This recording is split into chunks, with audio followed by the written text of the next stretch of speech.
Hey, how's it going, everybody? Chris Trapasso here with Cover One. And in this video, I will be diving deep and giving full evaluations of my top 5 defensive tackle prospects before the 2026 NFL Combine. For as much as I do factor in combine testing to my final evaluations, which will be released in April, I think it's important to anchor evaluations now that obviously are only film-based before we see some crazy fast times in the 40-yard dash from many 300-plus pounders at this position. All right, let's go. Okay, top 5 defensive tackles before the draft. I've already introed that. At number 5, Peter Woods from Clemson. He's listed at 6'3" and 310. I wouldn't be surprised if he's ultimately bigger than that. He looks bigger. I'm very intrigued to see how long he is because he has, at least to me on film, the classic prototypical 5 technique frame that you want that player to be between 6'3" and 6'6", 280 to 310 pounds. He is certainly can play on the inside as well, closer to the ball, 3 technique, even on the nose if you need him to, because he is a very natural athlete. He and his teammate, TJ Parker, who's an edge rusher, who I like a lot, you can tell that they were big recruits for Dabo Swinney at Clemson. He's very smooth with his movements, has a thick, powerful frame. It's just like unusually fluid for someone who is that tall and over 300 pounds. Now, if you go into the traits, if we're talking about like what is he good at, what are some weaknesses? Strength absolutely pops on film. He is not easy to move in the run game because he's not just strong up top, but even though he does carry I think he could be 315, 320 pretty easily. He carries between 305 and 315 exceptionally well because he is 6'3" and he's just got a reasonably wide frame. He has a strong, girthy lower half too. Like he is someone that is not very skinny through the lower half, and he can really anchor against those double teams. He can stack and shed. He's ideally built to be a 2-gapper that is going to read and react, shed a block, and make a play against the run. And he has enough explosion and suddenness to, if he's in a one-on-one situation, win up the field. I really think his versatility for Peter Woods is really how he's going to sell himself in terms of his actual refined skill on the field. But a lot of what teams I think will be fascinated or intrigued or tantalized by the most with Woods is just the fact that he's 6'3", 310, maybe bigger, looks reasonably long, and has those very dynamic movement skills. He's not slow and lumbering. There's not a lot of build-up speed. He can get off the ball in a hurry, the snap of a finger, and make plays in the backfield. He doesn't have a super refined pass rush move arsenal yet, but you do see glimpses in watching Peter Woods where maybe some of that was responsibility-based, that if you are eating blockers to keep the linebackers free, to keep blitzers free, you're not really asked to win up the field. It is more control 2 gaps on either side of either shoulder and free up everyone around you. But I did see those situations, maybe in some 3rd and long situations, where Woods did show the ability to use his hands to push, pull blockers, to swim past blockers. It's not a skill that I would say he is a handwork master and that's super polished, but the upside is there. He's reasonably young, and he just did so much along the Clemson defensive line, did a lot of the dirty work for that team. So he's someone that I will admit the 5 techniques I'm usually gravitating away from in terms of a top 5 or thinking, hey, this is a first rounder, this is an elite level prospect, because you can get the big bodies that can't really disrupt much later in the draft. But I really think that Peter Woods has the ability to be a 10 to 15 year rock solid pro, can be your 3 technique, be your 4 technique, 5 technique, anything that you ask of him up front, and is maybe never going to be a 50 to 70 pressure defensive tackle. But I think he's going to be good against the run, to very good against the run, and is going to help anchor your defensive line, especially if you want to run a base 3-4, which for the Bills, that is suddenly a position, that 5 technique spot, the defensive end to set the edge, and that is going to have an edge rusher, a stand-up rush linebacker next to him. It's important. My comparison for Peter Woods right now, and we will see how the combine changes this, is Jaron Reed, who way back in the day, like 10 years ago, was a buzzed about defensive lineman for the Bills in the first round, I think 2015 or 2016 draft. Ultimately went to the Seahawks and has just been so good for that team for a long time. Is that consummate two-gapper who is just going to be not fun to block throughout the duration of a game or a season. All right, and I will give you all of my comparisons at the time for all these players. Number 4, Kaden McDonald from Ohio State. He's listed at 6'3" and 326. He's another one that I will not be surprised if he's bigger. He looks super duper stocky on film, but not like that he's under 6 foot. He just looks like he could probably carry 330 or 340 and not look ridiculous and not look like he's out of proportion. He does have, even though he's like your consummate nose tackle build and he played on the nose at Ohio State, he has pretty rare bursts for a 320 plus pounder. I had to write that bullet point first because he looks like your nose tackle, but a lot of times I was seeing him win with first step quickness, that he was getting into the center or the guards before they were even ready to react from the snap. So he really has that first step quickness that a lot of teams like out of the modern day nose tackle. If you're going to be a nose tackle today, you can't just be stagnant and a statue and just eat blockers. You have to show some athleticism. And Kaden McDonald, he's at Ohio State. He was a big recruit, not surprising. He has that ability. Now, what I was referencing, that he does have that ability to disrupt early in the rep, where if he is aligned to one of the shoulders of either the center or either guard, he can win on that edge and just create disruption that way. But once he penetrates into the backfield, you do get the sense that, all right, he's almost 330 pounds. He's not a closing speed specialist that is going to have 10 to 15 to 20 tackles for loss in the NFL on a routine basis, just because he doesn't have the ability to close on running backs and corral these super mobile quarterbacks in today's NFL. But he will disrupt. He absolutely is a disruptor. And it brings me to my third point about him. Whichever team drafts Kaden McDonald, whether it's in the first round, second round, maybe even the third round, I don't think he'll last that long. Their defense, their run defense will be better. Like, they will be a more formidable run stopping unit instantly, because when it comes to winning with first step quickness, stacking, shedding, anchoring against double teams, beating double teams at times, that's where he thrives. Like, he had a ridiculous 34 run stops on just 218 run defense snaps last season. That's one thing I do want to reference. That's really good. That's a crazy high rate. If you are over 10% in that regard, you're an elite run stopper.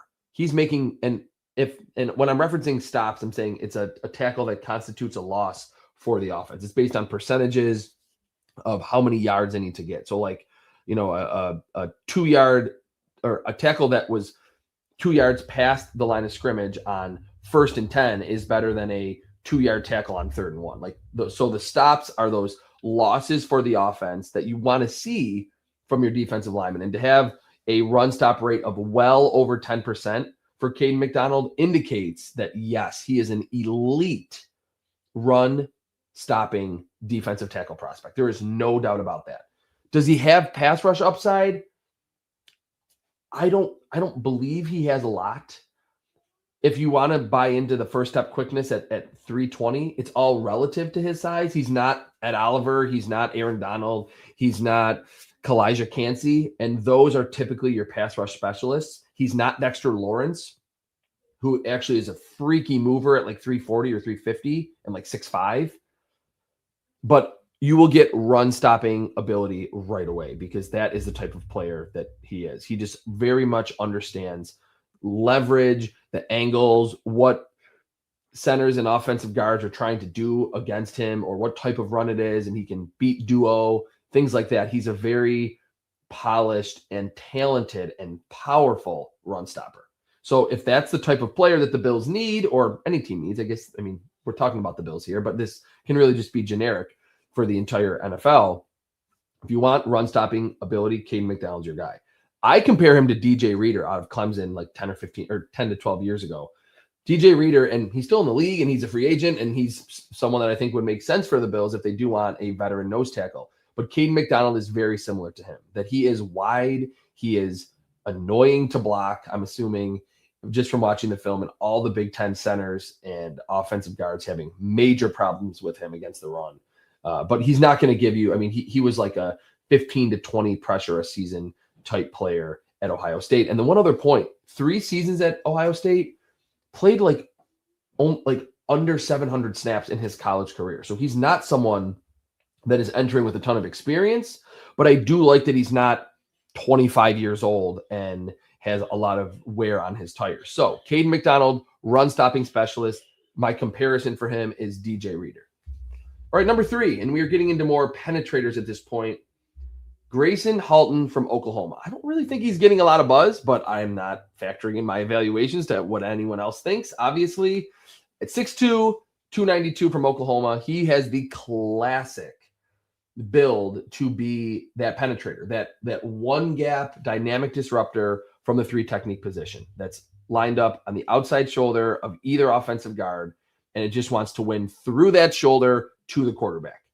And even at 6'2", and like, again, we'll see like how big these players like actually are, and arm length is vital for offensive linemen and defensive linemen. We'll see where Halton comes in.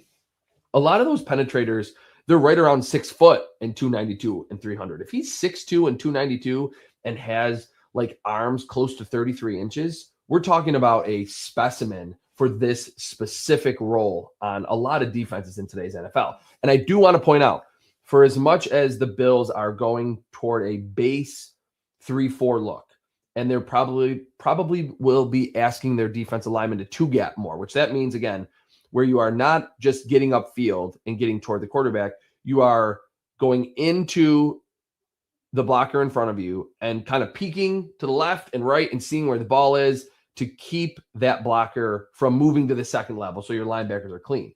Just because of that does not mean that this defense will not want disruptive players. Now, different coordinator, different team, different system, but a base of the same philosophy.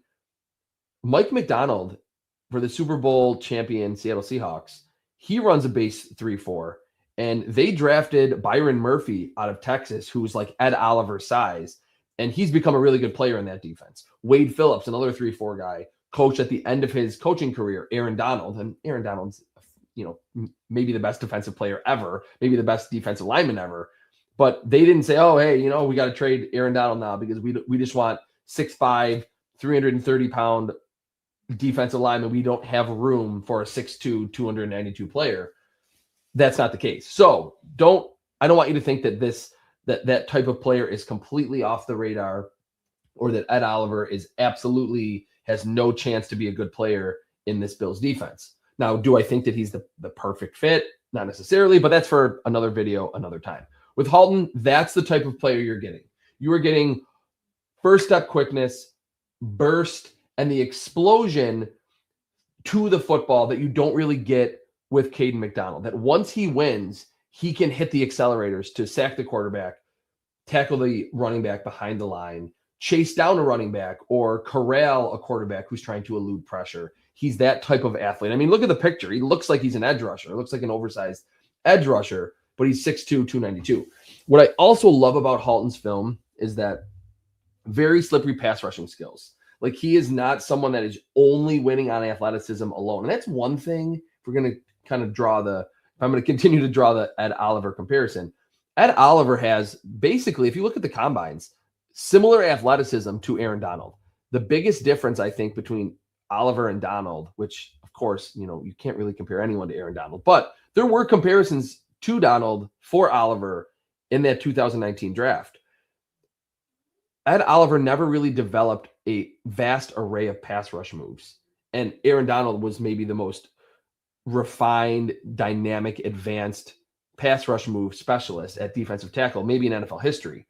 Halton, I'm not going to say has Aaron Donald level pass rush moves, but you see him win with very active hands. His hands are powerful, and he understands how to beat blockers with his hands along with his athleticism.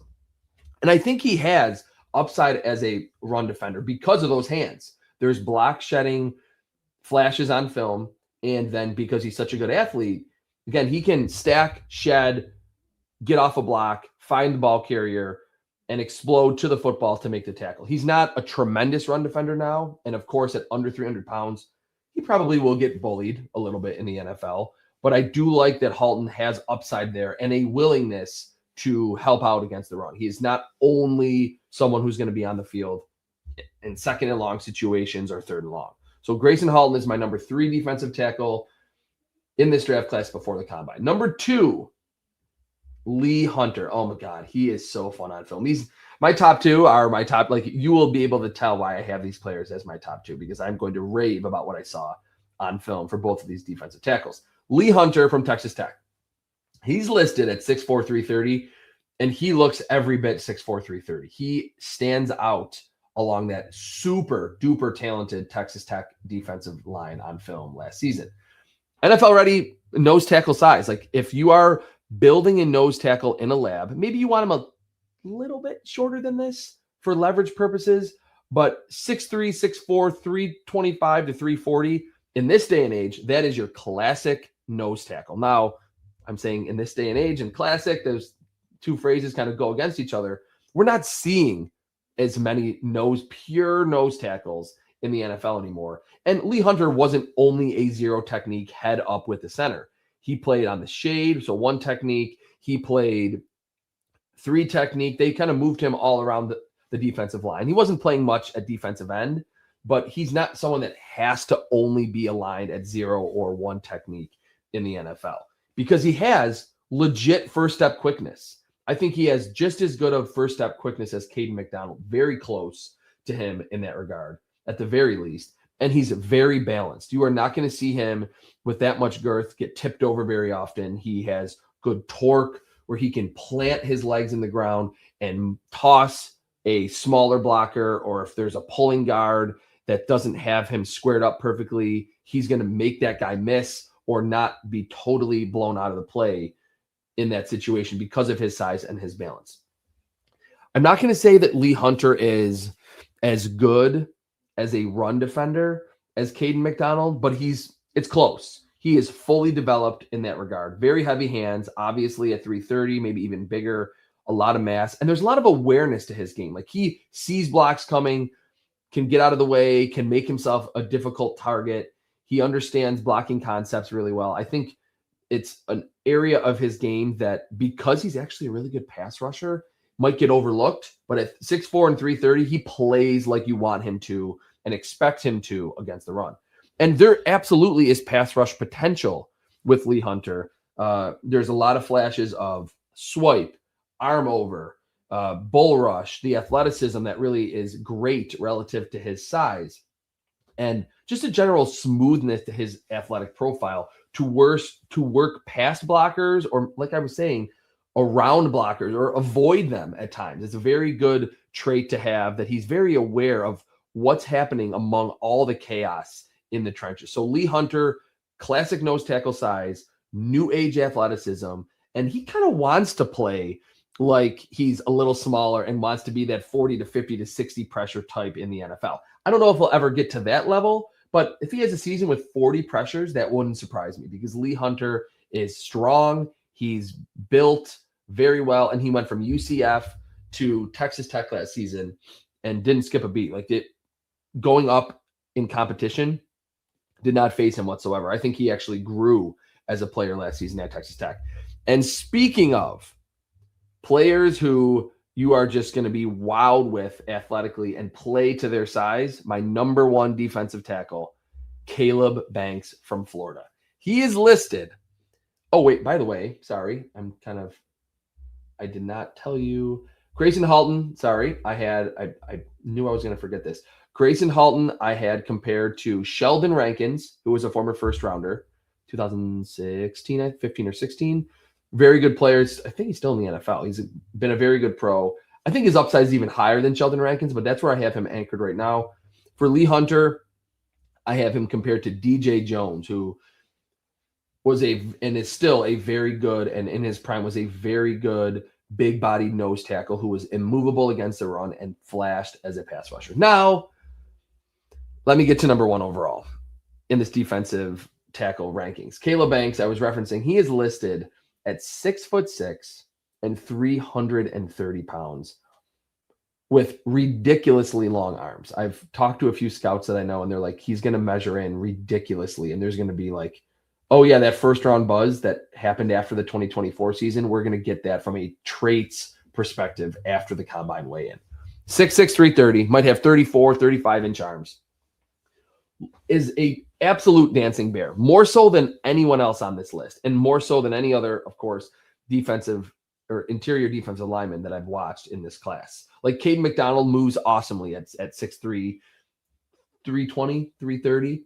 Lee Hunter, 6'4", 330. You're like, wow, he is a special mover. Caleb Banks is another level above all of those guys at 6'6", 330. And for Bills fans, this shouldn't be that hard to visualize. There is a lot of Deion Walker to Caleb Banks' film, which is pretty ironic because Deion Walker, after his second to last season at Kentucky, there was buzz like this could be the next Dexter Lawrence. I actually wrote an article, was like, oh my God, like the film, the analytics looked like the next Dexter Lawrence. He gets hurt, isn't quite as good in his final season at Kentucky, falls all the way to the 4th round to the Bills, and he had a tremendous rookie season. Like any all-rookie team, Deion Walker needed to be on it, and I think a lot of the publications did put him on there. He was fantastic throughout the entire season, never hit the rookie wall, and was just a difficult dude to block consistently because of that size. Caleb Banks actually is a little bit more sleek than Deion Walker. He really could be like close to 6'6" or maybe even 6'7" and 330, 340, and looks like a gigantic tight end on the field. He is a ridiculous specimen. He has rare size and length and very light feet. At 6'6", 330, I mean, I was saying it about Lee Hunter that he wants to win up the field at 6'4", 330. Caleb Banks wants to be at Oliver. He wants to win up the field as a one-gap penetrator and win with the first step quickness and insane explosion and the ability to cover ground in a hurry with those long strides. What I also love about his film, because I am always going to put the pass over the run in all of my evaluations. That goes for where I have running backs not getting any positional boost in my grades, to I really factor in linebackers' coverage ability, edge rushers, pass rush ability, and for defensive line or for defensive tackles, you have to be a better pass rusher than a run defender. That's not to say that run defense is not important, but I'm first looking for, can you be a game-changing pass rusher? And to answer that question for Banks, I absolutely think he can. Very powerful. He uses his hands very frequently, active hands, swipe move. He uses that like Reggie White hump move where he just kind of uses one arm to toss aside blockers. And he has the leverage, the power, the mass, the torquing ability to do that. So he can create disruption in the backfield quickly, very, very quickly. And he's not a bad run defender. It's just not, it wasn't really his game. It wasn't really what Florida asked him to do, was stack and shed against the run. But he can control blockers as well as any defensive tackle in this class. So he can be absolutely overwhelming at times. I did see some misses on film in terms of tackles, similar to like Derek Harmon last year, where that was like a red flag for him. But I think it was a little overblown that if you're creating the disruption and you're not able to corral a 5'9", 200-pound running back at your size, that's okay. Let your teammates clean up. You created the disruption. You really made the play. That's the type of run defender that Caleb Banks is. Now, could he be a good fit in a base 3-4 front? Absolutely, because of that size. He can be your nose tackle. He can kick out and be your 5 technique. You can move around. Deion Walker and Caleb Banks together would be like Ted Washington, Pat Williams. Like they would be that type of two mountains of men on the interior for the Bills. And whichever team ultimately picks him is getting a freaky, freaky talent. He did have an injury that ended his final season at Florida. I'm not going to get into injuries. I can't speak to how the player feels now, what their long-term prognosis is. This is just strictly based on the film. If this player is healthy, I think Caleb Banks is the best defensive tackle in this class before the combine. We'll see if he tests horribly. That will change things. If Kaden McDonald is the best workout warrior of this group. That will also change things. But pre-draft or pre-combine, I should say, Caleb Banks is my number one defensive tackle prospect in the 2026 class. All right, that'll do it for me. I'm Chris Trapasso. Thank you so much for watching. Please make sure to like and subscribe to Cover One, and you will get more of these videos before the players hit the field at the 2026 NFL Combine. Thanks again for watching.